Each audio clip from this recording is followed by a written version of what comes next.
Throughout warfare, a new fight has been brought to the enemy: planes.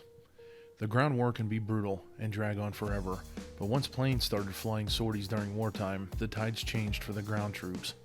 Not only could they fly recon missions, but they can also drop ordnance on enemies, giving the enemy more to worry about. Once planes were introduced to war, they fell under U.S. Army control.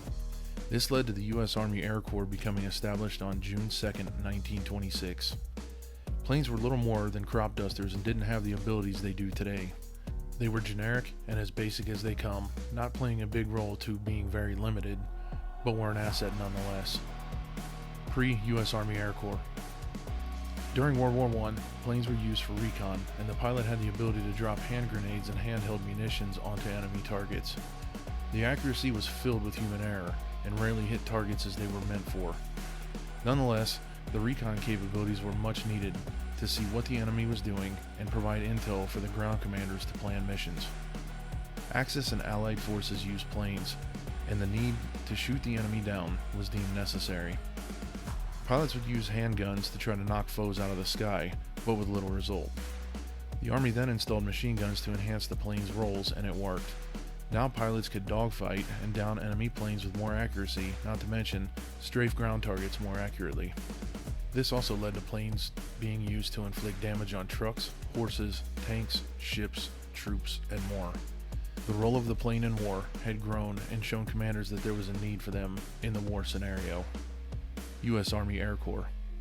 The first real test for the Army Air Corps was during World War II. Lots of U.S. pilots had volunteered to fly missions with the Royal Air Forces against the Nazi war machine. Pilots got valuable real-world training, as well as a good amount of losses.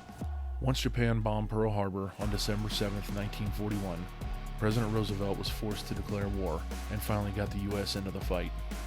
In Europe, the Air Corps performed bombing runs and provided air escorts for bombers as well as missions to take out ground targets with strafing runs. In the Pacific, the Air Corps flew bombing missions, island to island, to gain ground for the Marines. The bombers in the Pacific relied on Navy air support to combat Zeros. Planes not only faced each other in the air, but anti-aircraft guns as well. Planes weren't safe anywhere now. Bomber crews had 360-degree views with ball turrets in fixed positions, mostly on the nose and tail of the plane, as well as the top and the belly of the plane. Each side had guns mounted for air-to-air combat. Enemy fighters wanted to take bombers down to keep the ground forces, depots, and high-value targets safe from air attacks. This strategy worked as long as your forces dominate the sky. When the sky is not yours, you succumb to constant bombardment and air attacks. This strategy was used once the Allies gained control, and was used until the end of the war. The Germans and Italians surrendered in droves once the air war was lost. The Japanese continued their air war until the end of the war. The US was the first to use atomic bombs, and after dropping 2 on Japanese home soil, the Emperor of Japan surrendered his empire on August 15, 1945. U.S. Air Force was born. On September 18, 1947, a couple years after World War II ended, the U.S. decided to make the Air Corps its own branch of the armed services. The U.S. Air Force was born. The Air Force was to control all aspects of the air, from helicopters, fighters, bombers, missile silos, and even space. The need for a new branch was warranted. Each branch of the U.S. had its own helicopters and fighter jets, but none controlled the air like the Air Force. Through the Cold War with Russia, the Air Force maintained global dominance.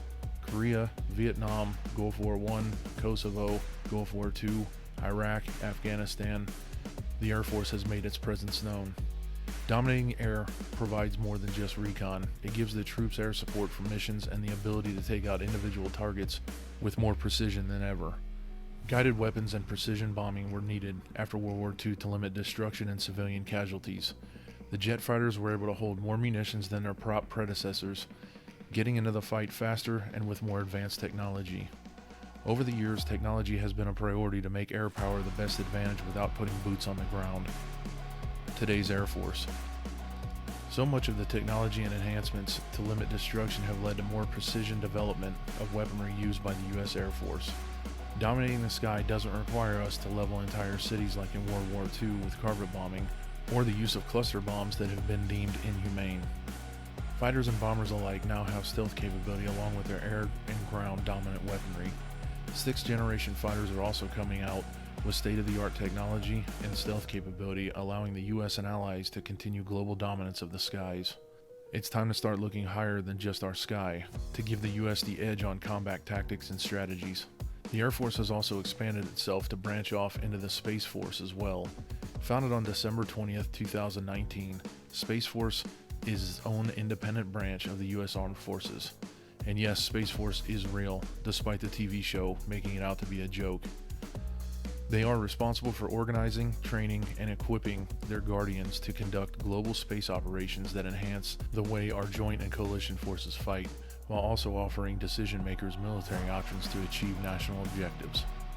They are disciplined in orbital warfare, space electromagnetic warfare, space battle management, space access and sustainment, military intelligence, cyber operations, and engineering and acquisitions.